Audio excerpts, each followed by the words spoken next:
Pardon the interruption, but I'm Mike Wilbon. Tony, thieves are reportedly stealing new cars in less than a minute. Tony Kornheiser, wow. Still takes me 3. I don't. What about these really alarms? Cars, I mean, we pay all the money for these alarm systems that come with these cars. And what? Less than a minute. That sounds like a movie title. Yeah. Fast and Furious, less than a minute. Steal my new car. Yeah. I haven't stolen a car in a long time. Months. Welcome to PTI, boys and girls. In today's episode, the Red Sox can't close. Freddie Freeman may have regrets, and Emma Raducanu, hope I pronounced that correctly, Raducanu gets upset. But we begin today with the strong sense that Jalen Brunson will leave the Dallas Mavericks and join the New York Knicks, where his father is an assistant coach and his old agent is the GM. That's pretty tidy, right? Wilbon, do you believe Brunson will be the missing piece for the Knicks, and how will his departure affect the Mavericks? Let me just say this, Tony.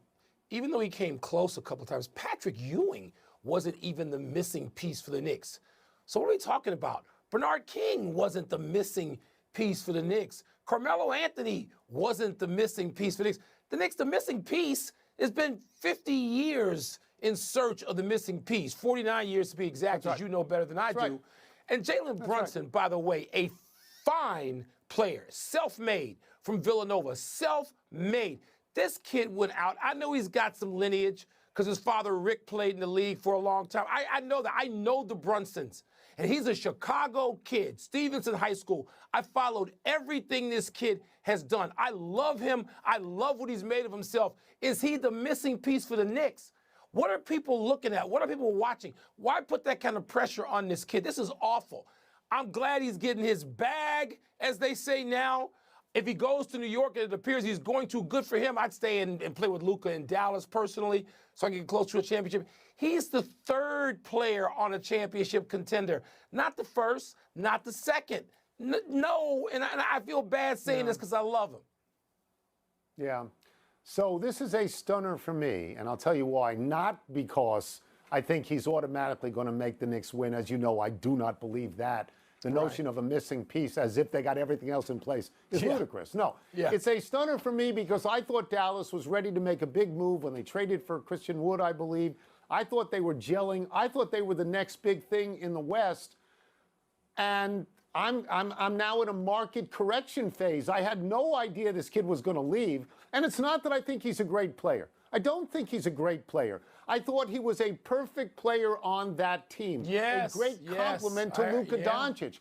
Doncic missed 17 games this year, and Brunson in those 17 averaged 20 points and 8 assists. When they played together in the playoffs, Brunson's points went up. He went to 22 points a game. So for me, that's an important part of this. But it's not about the Knicks. The most important part of this story to me is about you, Mike. What? And just give me 10 seconds here. You love Tom Thibodeau. Yes. He's with the Knicks. Yeah. You love Derrick Rose. Yes. He's with the Knicks. Yes. You love Jalen Brunson. He's with the Knicks. They all have a Chicago connection. And Rick, yes. And now, are you going to root for the Knicks, who you hate? You hate the Knicks. Tony, you would become an I-95er. What a dilemma for you. I told you, despite my public proclamations, I've been rooting for the Knicks. I like to antagonize you and Stephen A. because I know it's been 50 years for you guys, and it's just difficult, and I get that. But I've been rooting for them silently when they're not playing the Bulls because they have some of my favorite people, as you accurately outlined. But, Tony, to do this and suggest now that Jalen Brunson, again, this kid there needs to be a trophy. For every great self-made kid from now on, it should be named the Jalen Brunson Trophy or Award. But don't send him to New York and put him in the Garden and tell me he's going to be Clyde Frazier. It's the hype in sports now. All sports. It doesn't serve anyone. It's just awful. Let's move to baseball because I'm upset now. And Freddie Freeman reportedly firing his agents. Freeman famously left the Braves for the Dodgers this offseason, but was very emotional when he returned to Atlanta last weekend and received his World Series ring, hugged and cried and kissed everybody. Tony, what is Freeman's reported decision to fire the team that got him to the Dodgers and the timing of that decision say to you? First, let me give props to Buster Olney of ESPN because I believe a lot of this is his story. I wondered, Mike, why Freddie Freeman left Atlanta. You said that at the time. Had a lot you said of trouble. that then. Yeah. Yeah, I had a lot of trouble figuring that out because he was the most famous face on the Atlanta Braves for the last 10 to 12 years. He was the Atlanta Braves as far as I was concerned. And I wondered how the Braves could treat him so callously. It made no sense to me. And now I get it. Now I understand that if I understand the story correctly, his agents may have made an artificial deadline for the Braves, and they may have implied an artificial offer, and that's called negotiations. People lie when it serves their purposes. But the Braves got scared and said, let's jump on Matt Olson because we think Freddie Freeman is going. So Freddie Freeman ends up in a great place. The Dodgers are a great team, but he ends up in a place that maybe he didn't really want to go. And he ends up now where the most famous face on the Dodgers, who is Clayton Kershaw, is wondering, does Freddie Freeman love us? Are we second fiddle to the Braves? He said this publicly. So there's a little bit of tension here, and it's a story. It's a good story because it's what happens when you give over your destiny to someone else. Well, Tony, it's a story because of that. It's a story that happens every day. Every day, teams and agent/player, they get into it. Like you said, it's business. It's business as usual. What's different about this, a few things. There's a confluence. And one of them is, Freddie Freeman is a famous baseball player. By the way, so is his agent, at least the head of that team, Casey Close, who I believe was Derek Jeter's agent for a long, long time. We're talking about people at the top of their respective professions. And so now we know more details, Tone. These things happen, and you know, you and I covered teams for decades. They would happen all the time, and if the player wasn't famous and the agent wasn't famous, you didn't necessarily know about it outside that locality. And so we know more. We know the tick-tock of this, and it seems particularly dramatic, and Freddie Freeman cried publicly like 8 times that weekend, and my first thought was he didn't want to leave, which I'll give you credit. You said this the day this story came down. I don't think this guy wants to leave. And Tony, but you know that happens too. People wind up leaving situations out of business, and it comes back to this. So this is not new or rare in any way whatsoever. Well, let me say this. The difference is that Freddie Freeman fired the agents. And yes. I would tell you that the agents did a very good I would tell you the agents did a very good job. They got him a lot of money. They got him a long-term deal, and they got him to at least as good a team, and I think probably a better team. But it's not where he wanted to be. His numbers this year are a little bit better than Matt Olson's, but the Braves had to do this now, it seems to me. We move on, we stay in baseball. The Boston Red Sox were ahead 5-4 in the 9th last night in Toronto. This was a perfect opportunity for Boston closer Tanner Houck. You know, but Tanner Houck could not pitch because he's unvaccinated, and he didn't even get into Canada, which are the rules. You can't get into Canada if you're not vaccinated. So he's back in Boston. The Red Sox went with 2 other relievers. They lost the game 6-5. Wilbon, is it fair to put last night's loss on unvaccinated Tanner Houck? Tony, I mean, there apparently, from what I'm told, there are other unvaccinated players in that on that roster, and they weren't available either. So, because it's not just Tanner Houck who was told you're not coming in, there are other players as well. So you want to blame all the guys that weren't available to contribute? Fine. I mean, do I want to blame Kyrie Irving for the Nets not finishing 1, 2, or 3 seed because he only played 29 games? Yeah. And in basketball, it's easier to find blame with a star player. Basketball is the sport that is easiest. Maybe the NHL's next, but I think basketball far and away the sport where you can look at it and say, oh, that guy's not in the lineup, we're blaming him. So I don't know that you can blame Tanner Houck. You can blame him in part. You can blame all the guys who weren't vaccinated. This kind of thing can tear up a clubhouse. What's going to be interesting here, the far bigger and more important story to me, Tony, going forward, is what the guys who are vaccinated or what guys who are vaccinated and didn't even want to particularly get vaccinated, what do they think of this? That is going to help determine the course of the season from here on. I think we disagree on this one. I think it's not only fair to blame Tanner Houck, I think the blame should go completely on him. His job is to be the closer, and he wasn't available because he was back in Boston on a personal choice of his own. And thank you for mentioning Kyrie Irving, because we sit here and we slam Kyrie Irving for being a bad teammate and being selfish. So is Tanner Houck. He's selfish, and he's a bad teammate. Again, his personal choice in this thing. Let's jump ahead for a second. Toronto's now a half game ahead of Boston. Let's say they're fighting for a wild card. Do you know that games 157, 158, and 159, the Red Sox are in Toronto?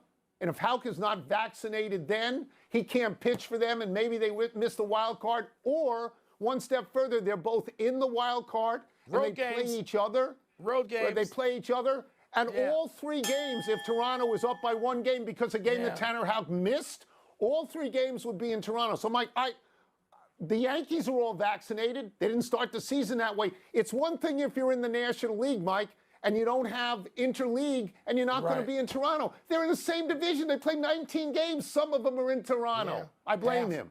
I do. Okay. Let's take a break.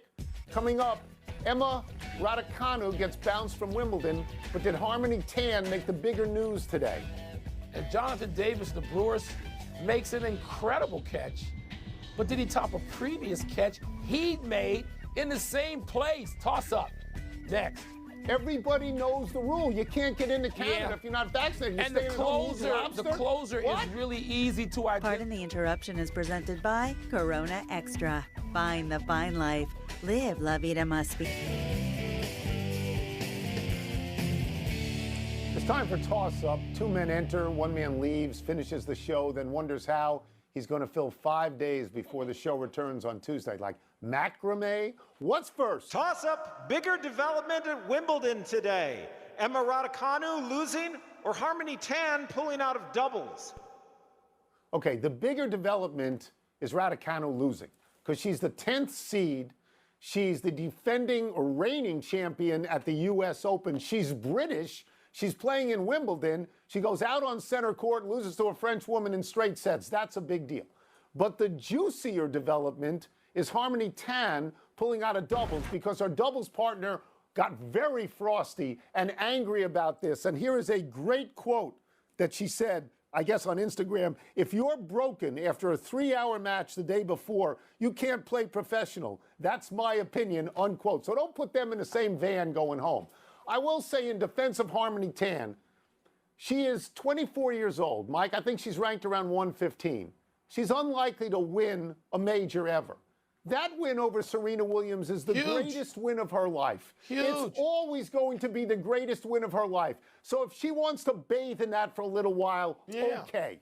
Yeah, I mean, it was fair to wonder if she just, found a pub or two afterward and said, hey, this is the greatest thing I've done. I'm going to just have a little bubbly in for the house. Everybody, it's on me. If she did that. But it's Raducanu. Because Raducanu, as I just went crazy a couple of days ago about Raducanu, and I turn on today, and she's down, 5-2 in the first set, and I'm like, oh, my God, I'm not going to get to watch Raducanu for very long because she's out of here. And, that charisma is going to have to wait until the whole thing moves to another tournament before we get to see her, the U.S. Open. And that's just too bad. But that is by far, Tony, the much bigger deal, though the other thing is saucy. I understand that. But that match that Tan had over Serena, that's an all-timer. That's an all-timer. What's next? Toss-up, better warning track catch in Tampa. Jonathan Davis in 2019 for the Blue Jays or Jonathan Davis earlier today for the Brewers? So let's take these chronologically. Let's start with 2019 when Jonathan Davis is playing for Toronto. This catch is a 9.5. The ball is hit out. He dives, he totally lays out, he catches it, he holds it, and he's on the track. That's a spectacular catch. The next catch is today. Again, he's in Tampa. This time he's playing for the Brewers. This is a different catch. He goes back into the wall. The collision is so hard that his hat is knocked off, and he holds on. He even stays out there for the last 2 outs of that inning before leaving. I would say, Mike, that the second catch, today's catch, is the greater catch, but the first catch is the more beautiful and artistic catch. Well, but the second catch, there's fright in that. There's terror in that. He could have broken his neck. He goes head first. People talk about laying it out and leaving it all out there, and usually it's an exaggeration. That is leaving it all out there. He had complete disregard for his body to make a catch for his team, his own safety. Are you kidding me? That's a scream out loud, oh my God, I hope this kid isn't hurt catch. The first catch is right, Tony. It's like Lynn Swan. It's beautiful. It's a great, great, beautiful catch. The second camera catch, angle is perfect. Wow. No, it's perfect. Yeah, second catch a better catch. The second catch a better catch, but the more memorable catch in your mind's eye is the prettier catch. That's it. You risk Let's take one last break. Man. Still to come, could Draymond Green be right that the Warriors will win 3 of the next 4 titles? And after another home run today, could Aaron Judge end up topping Extra. Find the fine life. Live La Vida Más Fina. Part of Happy Hour. Happy time, people. Happy 31st birthday, Kawhi Leonard. Leonard did not play a single game this past season as he recovered from a torn ACL he sustained in the playoffs the season before. But even if he never plays a single game again, Leonard's resume is glittering. He's a 5-time All-Star. He's twice been the NBA Defensive Player of the Year. More notably, Leonard has been on 2 championship teams, in San Antonio and in Toronto. And in each of those finals, Leonard was named MVP. His trade to Toronto after becoming disaffected in San Antonio is one of the great moves in NBA history. Leonard played just 60 regular season games for the Raptors and then led them to the title. Leonard left Toronto as a free agent for the Clippers, where he averaged 24.8 points a game in the one season there he was healthy. Now the Clippers have Leonard and Paul George back from injuries, John Wall back from exile. Wilbon, what do you think of that collection of talent? Not as much as other people, Tony. Folks just don't learn. They should have learned from Brooklyn this year. You don't just have people away from the sport for years and then coalesce and boom, they win a championship. It's going to be entertaining to watch it. Kawhi Leonard is one of the greats. But do I have him like winning the West? No, not even close. Okay. Not so happy anniversary, Seattle. On this day 14 years ago, the city of Seattle and the Supersonics reached a settlement in their Key Arena dispute that allowed the franchise to relocate in Oklahoma City. So in less than a decade, the NBA abandoned 2 cities in the Pacific Northwest, Vancouver and Seattle, and settled in Memphis and Oklahoma City. Those 2 markets, Memphis and Oklahoma City, are larger than only New Orleans among NBA cities. Since then, only one team has relocated. The New Jersey Nets, who were originally on Long Island, moved to Brooklyn. But all 3 sites are in the metropolitan New York area. The Seattle move's halfway across the country. Seattle had won a championship in 1979, and twice more they'd reached the finals. They had great players like Gary Payton, Sean Kemp, Jack Sikma, Dennis Johnson. Wilbon, I know you despaired of this move. Yes, Tony. David Stern didn't make many mistakes as commissioner. But this happened on his watch. And losing Vancouver and Seattle, 2 of the great cities in the world, certainly in North America, that was bad. It's bad for business, bad for the country, bad for people who travel like me, who love Vancouver and Seattle, to just, be upfront about it. Happy trails, Kentavious Caldwell-Pope and Ish Smith. The Washington Wizards are reportedly trading these 2 to Denver for Monty Morris and Will Barton. This is not a headline trade. These are not star players. The great small kernel in this trade is what it can do for Ish Smith. If the 33-year-old veteran plays even 1 game for Denver, it will give him the NBA record for most franchises played for, 13. And they will be, in order, Houston, Memphis, Golden State, Orlando, Milwaukee, Phoenix, Oklahoma City, Philadelphia, New Orleans, Detroit, Charlotte, Washington, Denver. His nickname ought to be Suitcase Smith. Tony, for some reason, my eye wasn't on Ish Smith for that record. There have been some people who were well-traveled, as we say. I didn't think Ish Smith was on that real short list. But, just for perseverance, you got to give somewhere between a golf clap and a standing ovation, don't you? Well, yeah, but you also have to wonder, why is he going from team to team? I mean, he's a pretty good player. Yeah. Why is he always on a new team? What happened there? I'd like to know that. One omission. Bradley Beal and James Harden have reportedly declined their final year options with the Wizards and Sixers. But these moves are probably not as juicy as they sound, right, Mike? No, they opt out. They become free agents. Technically, they can sign with those same teams for 5 years, others for only 4. Yeah. They can get more money, guaranteed money in the NBA. So no, don't hold a GoFundMe for either Let's one. Go to the big finish. Let's do it. Draymond Green, your boy, told J.J. Redick's podcast that he's pretty certain the Warriors will win 3 of the next 4 titles. Are you certain? Why not all four? I mean, Draymond's giving away a title instead of all four. All these predictions about titles.